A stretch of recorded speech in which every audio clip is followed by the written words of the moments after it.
예, 화요일 묵상의 시간입니다. 인간은 어떤 존재인가? 인간은 어떤 존재인가? 이런 제목으로 계속 묵상하겠습니다. 어제 우리는 바울의 옥중서신이라고 불리는 에베소서, 빌립보서, 골로새서, 빌레몬서 중에 이제 에베소서의 이제 서론 부분을 살피면서 이 에베소서의 기록은 바울이 이미 적었던 그 초기 편지들과는 사뭇 다른 주제, 다른 내용, 보다 처음에 강조점보다는 다른 곳에 강조점을 두고 기록했다라는 걸 살폈습니다. 그러니까 에베소서를 기록하기 이전에 바울 신학의 대부분의 주제는 믿음으로써 의롭다함을 받는 거, 그리고 거짓된 율법주의의 그 정체를 밝히는 거, 죄사함을 받고 그래서 하나님과 바른 관계에 들어가는 어떤 개인적인 구원에 많은 관심을 기울였다고 하면, 이제는 이제 그 구원받은 사람들이 그 예수님이 언제 오실지 모르는 그 재림의 날까지 목사가 없고 교회당이 없고 핍박 속에서도 흔들리지 않는 성도로 세워야 된다라는 그런 초점으로 에베소서를 쓰게 됐다라는 걸 우리가 살폈습니다.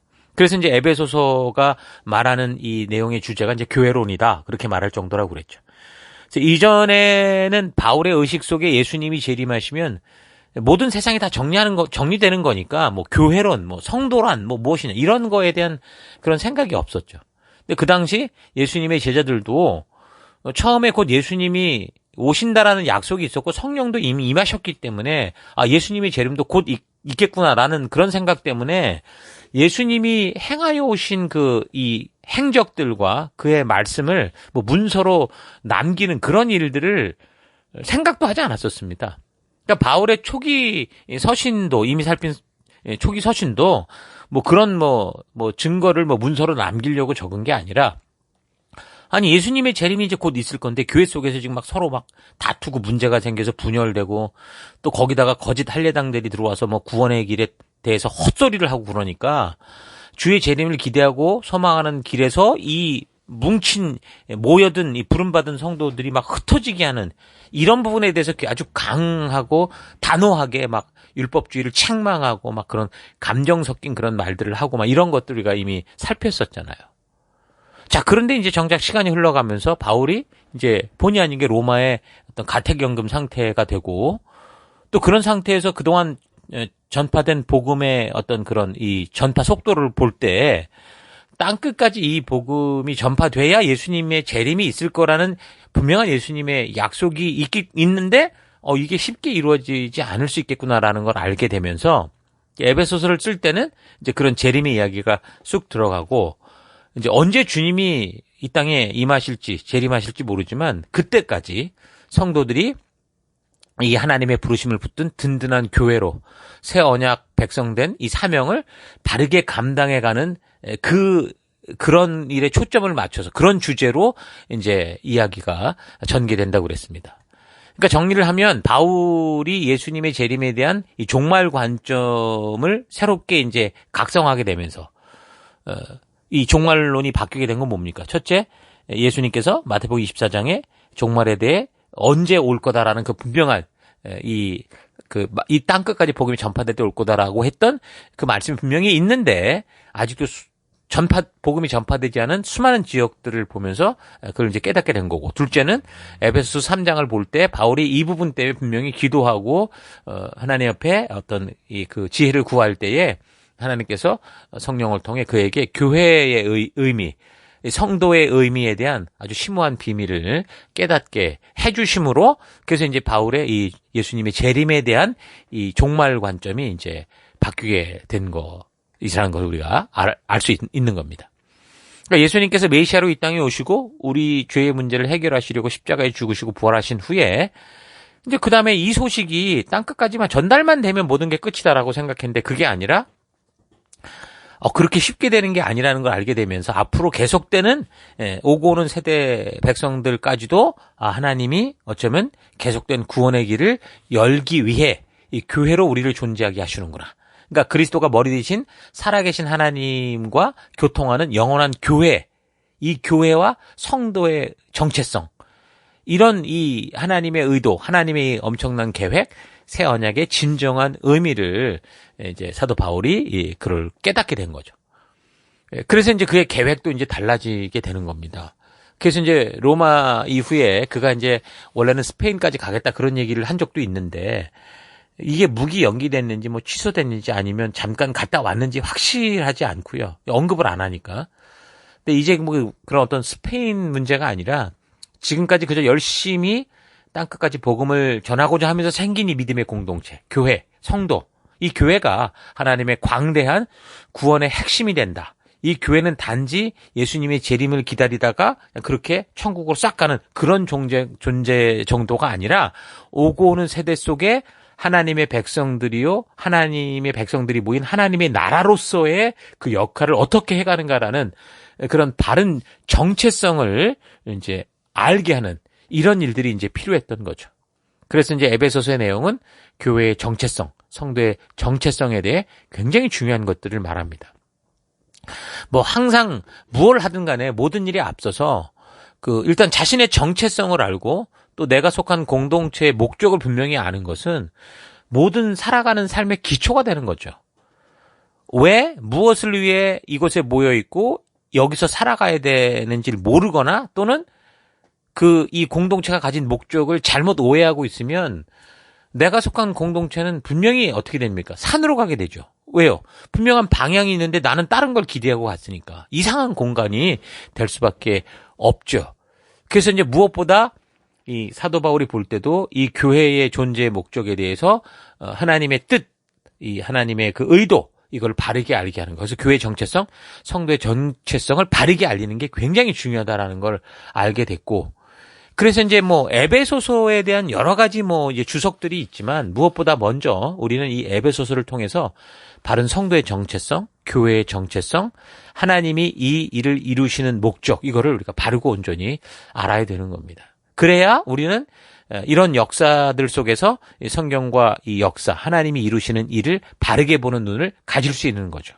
그러니까 사도 바울도 그 시기 그때 그 백성들, 그 교회들에게 이 사실을 알려야 했기 때문에 그래서 이제 그 하나님이 주신 이 비밀과 또 예수님이 말씀하신 그 약속을 통해 그가 이제 이런 교회와 성도에 대한 이런 귀한 이 존재의 목적과 하나님의 부르심에 하나님이 세우신 그 의도를 전하게 되는 겁니다.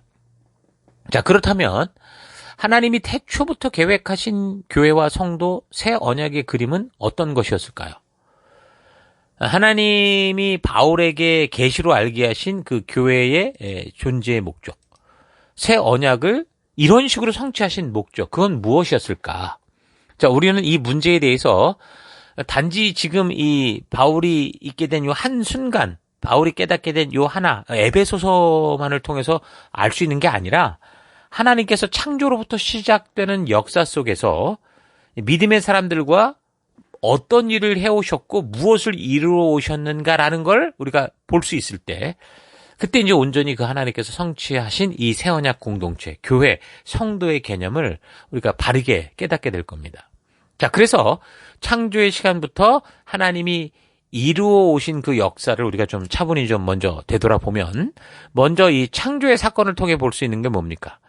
우리는 하나님께서 온 세상을 창조하시고 인간을 결국 만드신 후에 무엇을 보고 기뻐하셨고 또 그 창조된 사람들에게 무엇 하기를 원하시며 어떤 명령을 주셨고 그리고 그들이 살아가는 걸 보며 무엇 때문에 흐뭇해 하셨는가라는 거를 우리가 볼 수 있어야 됩니다. 그러니까 하나님이 원하셨던 건 뭡니까? 당신이 창조하신 이 사람들이 하나님이 창조하신 세계 속에서 우리 살아계신 하나님의 이 진심, 사랑의 마음을 알고 늘 그와 동행하며 함께 살아가는 그것이었습니다.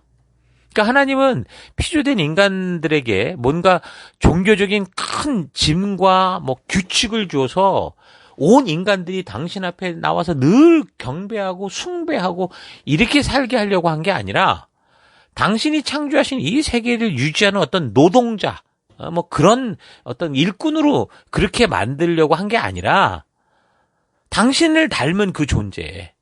그래서 그 하나님을 기뻐하고 그 하나님의 진심을 알고 그 하나님과 영원히 동행하는 마치 하나님의 어떻게 보면 친구처럼 살아가는 그런 삶을 우리에게 허락하셨고 그것을 위해 이 땅을 창조하셨고 인간에게 자유의지를 주셨고 그것을 보고 그렇게 살아가는 걸 보고 하나님이 기뻐하셨던 거죠. 그래서 우리는 이 창조의 모습 속에서 이제 앞으로 이제 역사 속에서 하나님이 기대하시고 원하시는 믿음의 삶, 믿음의 공동체, 그러니까 교회요, 성도가 무엇인지 이걸 우리가 볼 수 있어야 됩니다. 오늘날 우리가 믿음의 공동체로 살아가는 이 교회의 존재 이유와 목적까지도 사실 창조의 순간을 통해 우리는 알 수 있는 거죠. 하나님의 창조의 목적은 당신의 형상을 닮아 하나님의 마음을 아는 이 당신을 닮은 이 백성들과 함께 교제하며 그런 하나님 나라를 이루어가며 살아가는 그것이었습니다. 그래서 하나님은 사람들에게 자유의지를 주신 거죠. 이 자유의지는 인간을 신의 등급으로까지 인정해주는 정말 너무도 중요하고 아주 굉장한 능력 아닙니까? 그 하나님은 당신만이 할 수 있는 그 능력을 어떻게 보면 당신이 만든 이 인간들에게 주신 거죠. 그래서 그 의도가 뭐였습니까? 인간들이 마치 하나님과 동등한 관계인 것처럼 함께 인격적 교제가 가능한 그런 존재로 만드신 겁니다. 그리고 그런 인간들을 위해서 에덴이라는 완벽하고 놀라운 정말 완벽한 하나님의 나라를 준비하시고 저들이 그 안에서 부족함 없이 살 수 있는 모든 것을 제공해 주셨죠.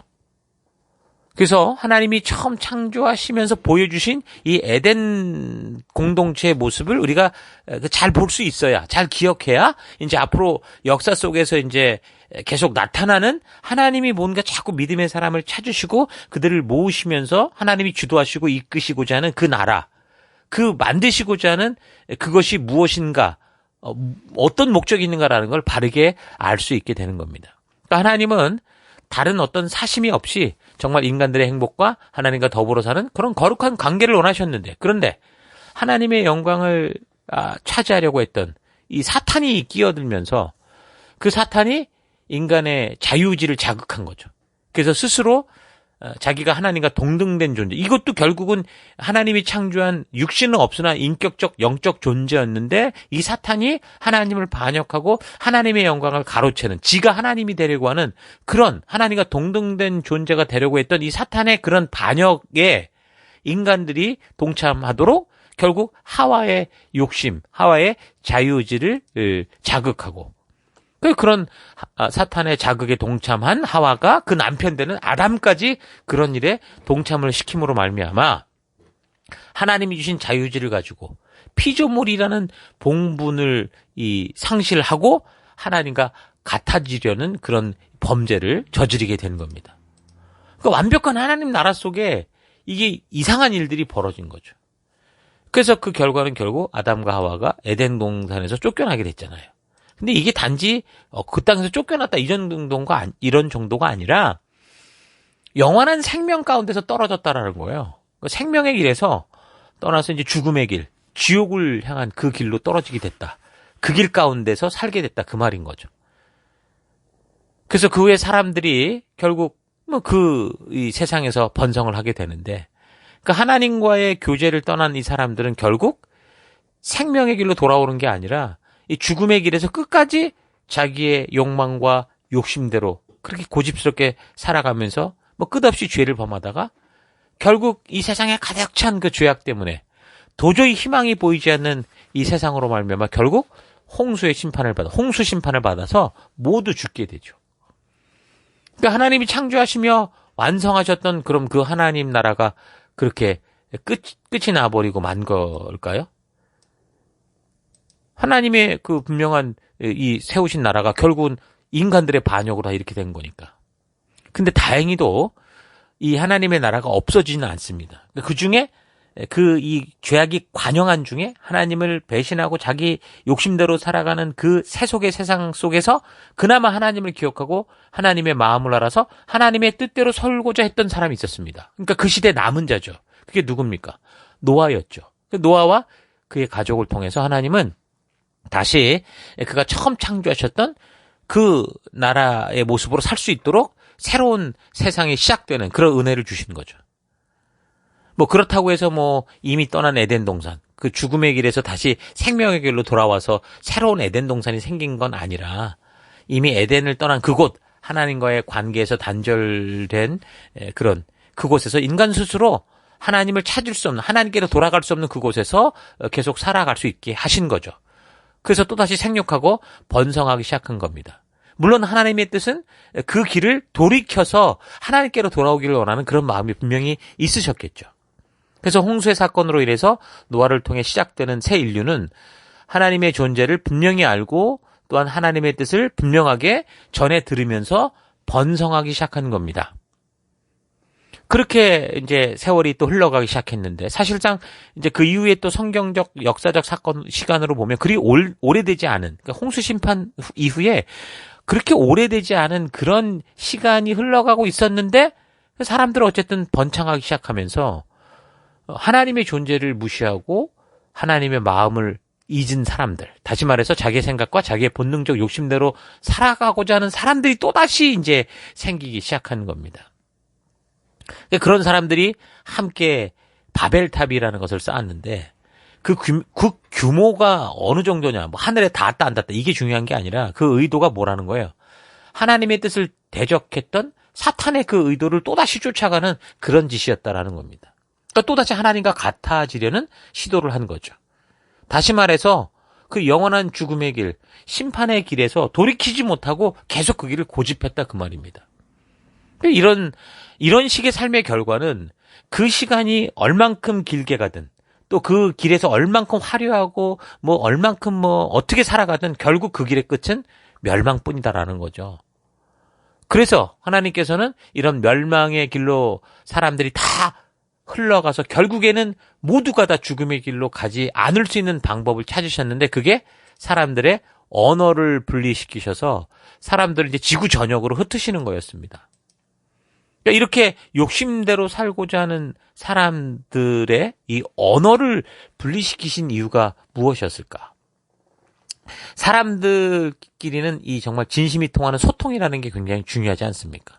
그 소통, 사람이 서로 정말 진심이 통하면 얼마든지 한 마음 한 뜻이 돼서 엄청난 일을 이루어낼 수 있는 그런 존재인 거죠. 그러니까 하나님을 닮은 인간들이 그래서 지금처럼 이 바벨탑 사건이나 뭐 노아의 이런 시대를 볼 때 하나님을 대적하고 자기 욕심에 맞는 대로 살아가려고 마음을 모아버리면 이게 바벨탑을 쌓듯이 사람들은 스스로 나중에 감당할 수도 없는 그런 정말 죽음의 구렁텅이로 떨어지고 마는 겁니다. 오늘날도 그래서 이 동성애 문제 같은 것들이 지금 세계적으로 이런 어떤 이 한 목소리, 한 통속, 그러니까 자기 욕심대로 살고자 하는, 음란한 대로 살고자 하는, 음욕을 따라 살고자 하는 이런 것들이 막 한 목소리를 만들 때 이게 무서운 게 뭐냐. 결국 이런 식으로 바벨탑을 쌓게 될 거고 이 바벨탑의 끝은 결국 멸망이요, 패망이요, 전멸이라는 거죠.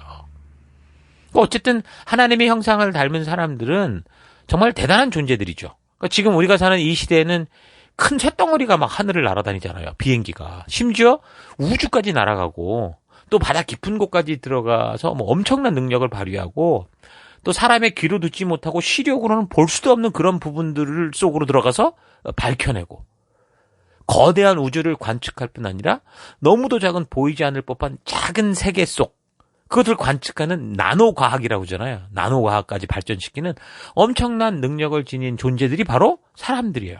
그들이 하나님을 닮았기에 이걸 이뤄낼 수 있는 사람들인 거죠. 오늘날에는 그런 지식이 축적돼서 과학이라는 이름으로 발전되면서 위대한 것을 우리가 분명히 인정할 수밖에 없지만 사실 과거를 보면 더 놀랍습니다. 왜 그렇습니까? 더더욱 까무러칠 만한 엄청난 인간의 능력을 볼 수 있기 때문이죠. 과거의 유족들을 보면 뭐 지금은 우리가 사용하는 측량기구, 중장비, 뭐 컴퓨터, 뭐 여러 가지 뭐 이런 것들이 있는데 근데 그 과거에는 그런 게 아무것도 없었는데 이 과학의 핵심을 알았고 그래서 뭐 우리가 아는 것처럼 지금 사람들이 불가사의다라고 말할 그런 엄청난 건물을 짓고 도시를 일구고 그렇게 살아갈 정도였잖아요. 어떻게 이런 건물들을 사람의 힘으로만 지었을까? 그 중장비도 없고 아무것도 없는데 어떻게 이걸 할 수 있었을까? 감탄할 수밖에 없을 정도의 그런 능력을 발휘한 존재가 바로 하나님을 닮은 사람들인 거죠.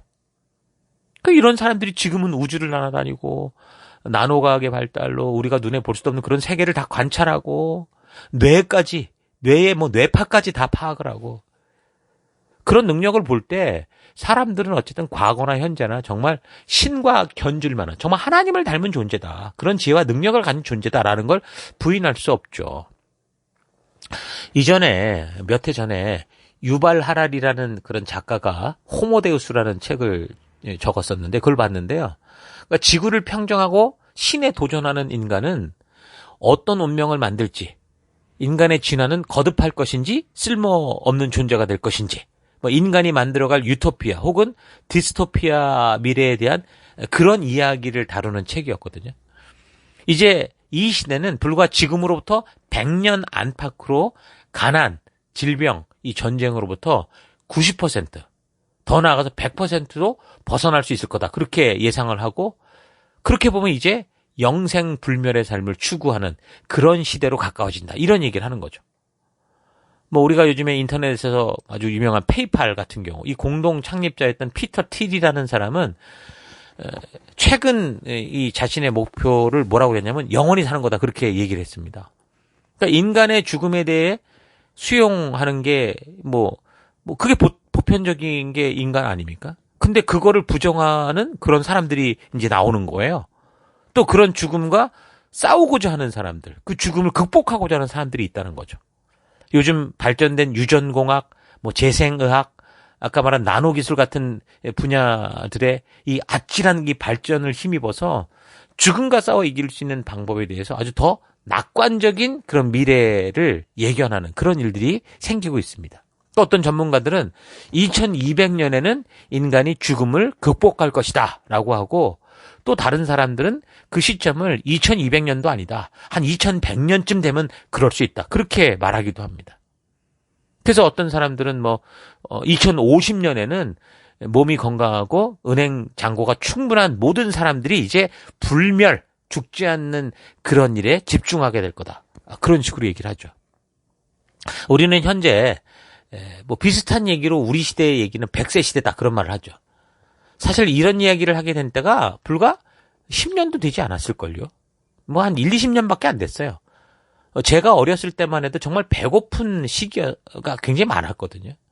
그렇다 따지면 우리 부모님 세대는 보릿고개가 있을 정도로 아이들을 많이 낳고도 이름을 안 짓고 어떻게 생존하나 보고 나중에 호적에 올릴 그럴 정도로, 바로 그게 불과 한 3, 40년 전의 얘기라고 볼 수 있어요. 근데 이 시대가 급격하게 이제 발전하면서 가난, 질병, 전쟁을 극복해냈다고 볼 정도로 좀 엄청난 발전을 이룬 거죠. 그래서 호모데우스라는 이 말, 호모라는 게 사람 속을 뜻하는 학명이죠, 학명. 그리고 데우스는 신이라는 뜻이잖아요. 그러니까 즉 호모데우스라는 말은 뭐냐면 신이 된 인간이다, 그렇게 번역할 수 있는 거예요. 그래서 우리는 인류를 괴롭히던 기아, 역병, 전쟁을 진압하고 신의 영역이라 여겨지는 불멸, 행복, 신성의 영역으로 다가가고 있다라는 거죠. 오늘날 이 코로나 바이러스 때문에 허덕이는 걸 보면 아직 좀 시간이 필요하긴 할 것 같아 보이지만, 어쨌든 그런 시대가 점점 가까워오고 있다라고 얘기를 하고 있습니다. 이제 우리는 진지하게 그래서 무엇을 인간이라고 할 것인지, 어디까지 타협하고 나갈 것인지, 어떤 이런 종의 차원에서 논의해야 된다라고 책을 소개하는 그런 사람들도, 그 책을 소개하는 사람들이 그렇게 얘기를 하는 거예요. 그냥 이런 걸 보면 과연 신을 닮은 사람들이다라고 말할 정도죠. 이게 무슨 진화론으로 자라서 이렇게 됐다, 이건 말도 안 되는 얘기. 이런 것만 봐도. 그러니까 그런 능력을 지닌 하나님을 닮은 사람들이, 그러니까 하나님이 이런 인간을 만드시는 거예요. 엄청난 인간을 만드시는 거죠. 그런 사람들이 한 언어를 가지고 함께 모여서 창조주를 부정하는 이런 바벨탑을 쌓고, 그러면서 하나님과 같아지려고 신의 차원으로 사탄과 같이 넘어오려고 할 때, 물론 인간은 어떤 놀라운 발전을 이루어간다고 해도 결코 신이 될 수 없습니다. 노력으로 되는 게 아니에요. 그러니까 이런 인간들의 어쨌든 행동들은 분명히 결국 뭐를 향해 간다는 거예요. 홍수 심판, 그러니까 온 인류의 죽음을 불러오는 전 인류의 멸망이라는 결과로 갈 수밖에 없는 그런 결과밖에 없다라는 거죠. 자, 그러니까 하나님께서 이런 이 끝을 아시니까 이 사람들의 언어를 나누셔서 그런 사람들을 다 흩어지게 하십니다. 그래서 언어가 나뉘었다. 그래서 소통이 되지 않는다라는 거. 이거는 참으로 사람과의 관계를 어렵게 하는 것이고 결국은 하나 되지 못하게 하는 어떤 그런 원인이 되죠. 그래서 많은 사람들이 지금 외국에서 사는 우리처럼 조국을 떠나서 이런 해외까지 와서 고생스럽게 외국어를 배우고 이곳에 있는 여러 세계 사람들과 소통하려고 하지만 사실 조금만 좀 늦게 나오고 나이 먹고 나오면은 뭐 발음에 있어서나 그들의 문화를 이해하는 데 있어서 이게 네이티브처럼 될 수 없다는 것을 경험합니다. 그래서 아이들을 아주 어릴 때부터 막 데리고 나와서 이 외국에 살면서 영어를 마치 모국어처럼 또 이 문화를 자기의 조국인 것처럼 느낄 수 있는 그 네이티브 스피커를 만들려고 하는데 그렇게 단지 이게 문장을 해석한다고 되는 게 아니잖아요. 그런 언어 속에 담긴 의도, 그 말의 그 뉘앙스, 이 말을 했을 때 어떤 의도인지 이거를 알고 서로 소통해야 되니까 이제 어려서 데리고 와서 여기부터 살면서 그런 어떤 세계인을 만들려고 애를 씁니다. 그러니까 이게 무슨 말이에요? 사람들은 한 마음 한 뜻이 되지 않으면 뭐 지금 뭐 구글 번역기가 나와서 이제 웬만큼 뭐 그 어떤 그 남의 나라 말을 이해하는 데 있어서 이제 어렵지 않은 그런 세대가 됐는데도 그런데도 이게 뭐 말의 소통보다 한 마음 한 뜻이 되지 않으면 어떤 일을 도모할 수 없는 그런 사회가 우리 사회다라는 걸 분명히 우리가 알 수 있죠. 그러니까 이런 사실을 볼 때 하나님께서 인간의 불순종을 통해 바벨탑을 통해 언어를 나누셨다라는 건 정말 신의 한 수다라고 볼 수 있는 겁니다. 하나님이 시기할 수 있는 그런 일인 거죠. 사실 뭐 언어가 통해도 서로의 생각이 다르고 추구하는 바가 다르고 또 한 민족이라고 해도 각 지역과 또 가정의 문화와 습관이 다 달라서 인간들은 막 서로 사랑해서 결혼을 했다고 하면서도 서로 견딜 수 없는 정도의 고통을 함께 살아가면서 느끼고 그것을 극복하지 못해서 깨어지기도 하고 또 극복하기 위해서 애를 쓰기도 하고 그러고 있잖아요. 혹시나 한 민족 한 나라 안에서 모든 사람들이 정말 마음이 다 딱딱 맞아가지고 뭐 어떤 이유로든 어쨌든 맞아가지고 하나님을 대적하는 바벨탑을 쌓는 일에 적극적이 됐다고 해도 반드시 이 지구상에 있는 여러 열방 중에 어떤 나라든 반드시 그걸 반대하는 그렇게 생각하지 않는 그런 일들이 생깁니다. 그래서 결국은 추구하고 도모하고자 하는 그런 죄악들이 결국 무산되는 일들이 생길 거라고 보죠. 요즘도 동성애에 대한 주장이 무슨 선진국들 속에서는 마치 지성인들의 어떤 그런 열매인 것처럼 그렇게 막 한 마음으로 뭉쳐지고 있지만 아프리카 같은 데 가보십시오. 이건 죄악이다라고 딱 말아버립니다. 그런 면에서 뭐 공산주의나 이런 사람들은 오히려 정확하게 그런 얘기를 할 때가 있어요. 공산주의가 옳다라는 게 아니라 오히려 그들이 오히려 바른 얘기를 할 때가 있다고요. 그러니까 결국은 이 인류는 어떤 생각에 있어서 하나 되는 게 쉽지는 않죠. 물론 이제 계시록에 보면 이렇게 하나 되기 힘든 이 인류를 하나로 만드는 적그리스도가 나온다 이 얘기는 분명히 하고 있지만 어쨌든 그 마지막 종말이 이르기 전에는 이런 일이 생길 수 없는 거죠. 그러니까 한 나라 안에서도 무슨 한 정당이 뭔가를 막 추구하면 다른 정당은 똑같은 목적, 열매를 가지려고 해도 다르게 추구하고 다르게 추구하면서 어차피 같은 열매를 맺을 거면서 다른 거 틀렸다. 이런 식으로 얘기를 하는. 그게 인간인 거 아닙니까? 자, 그래서 아마도 하나님은 이 바벨탑 사건의 결과로 결국 언어를 나누신 거고 인간들 스스로 어떤 집단의 힘, 분위기 이런 데 눌려서 죄악으로 끌려가지 않고 자기의 생각과 함께하는 공동체의 힘을 통해서라도 바르게 설 수 있는 그런 길을 만드셨다라는 것을 알 수 있는 거죠.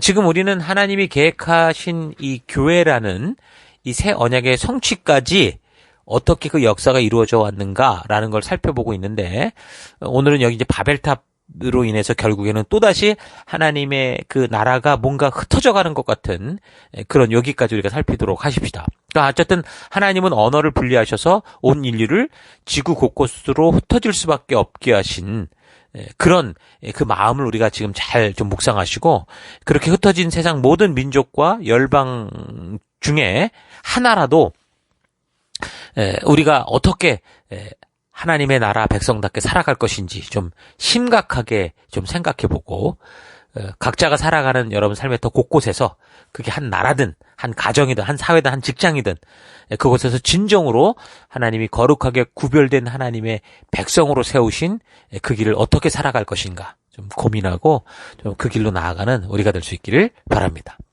자, 오늘 하루 하나님은 어떤 뜻을 가지고 인간을 창조하셨고 또 그 인간들의 죄악 가운데서도 모든 것을 다 파멸하지 않으시고 한 사람 노아를 통해 왜 또다시 이런 새로운 이 세상을 시작하게 하셨는지 그 후에 또 다시 타락하는 인간들을 심판하지 않으시고 오히려 언어를 나누셔서 온 열방 곳곳에 흩어져 살게 하셨는지 우리 존재의 근본적인 이 문제들을 좀 생각해보는 그런 하루가 될 수 있기를 바랍니다. 하나님을 닮은 존재, 인간의 능력은 어디까지일까요?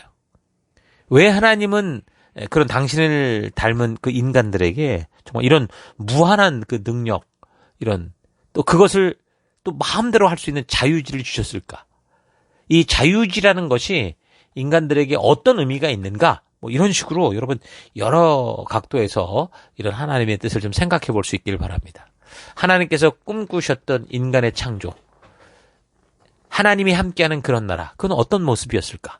그 하나님의 꿈과 계획이 어떻게 그리스도를 통해 교회로 완성되고 이루어지게 되었는가? 자, 이런 부분에 대해서 에베소서를 우리가 살피는 이 시점을 통해서 그런 하나님의 꿈꾸시는 성도와 교회의 모습, 하나님 나라의 모습을 잘 분별하고 이 바울이 계시를 통해 깨닫게 된 그 깨달음을 우리도 얻어서 우리가 지금 이 땅을 살아갈 때 진정한 하나님의 교회로서 빛된 삶을 살아가는 하나님의 나라, 하나님께서 거룩하게 구별된 백성답게 살아가는 증인된 여러분 될 수 있기를 주 이름으로 축원합니다. 오늘 하루도 힘내십시오. 잠시 기도하겠습니다. 하나님께서 꿈꾸시고 기대하신 대로 인간을 창조하시고 기뻐하셨는데 성경을 통해 보는 인류의 역사는 사람들에게 주신 이 자유의지를 가지고 인간들이 하나님께 영광을 돌리는 삶이 아니라 자기의 욕심을 채우는 삶을 살아온 것을 봅니다. 그런데 여전히 하나님의 자녀되었다고 믿는 우리의 삶에는 욕심이 남아있어서 하나님의 뜻이 아닌 내가 하고 싶은 것을 추구하고 나의 만족과 유익을 위해서만 살아오게 되었는데 하나님 이런 죄악들을 회개합니다. 주님의 나라가 이 땅에 오기 전 우리가 이곳에서 우리 하나님과 동행하는 천국 백성된 자로서의 삶을 기쁘고 감사함으로 살아가게 하시고 하나님의 뜻이 이곳에서도 나를 통해 이루어지는 그런 삶 살기 원합니다. 하나님, 인간이 어떤 존재인지 성경은 분명한 그 시작과 그 목적을 우리에게 말해주고 있습니다. 이 사실을 잊지 않고 이 말씀을 통해 인간인 나는 누구인가 바르고 온전히 깨달아가는 이 하루가 될 수 있도록 인도하여 주옵소서. 함께 하심을 감사드리고 예수님 이름으로 기도했습니다. 아멘.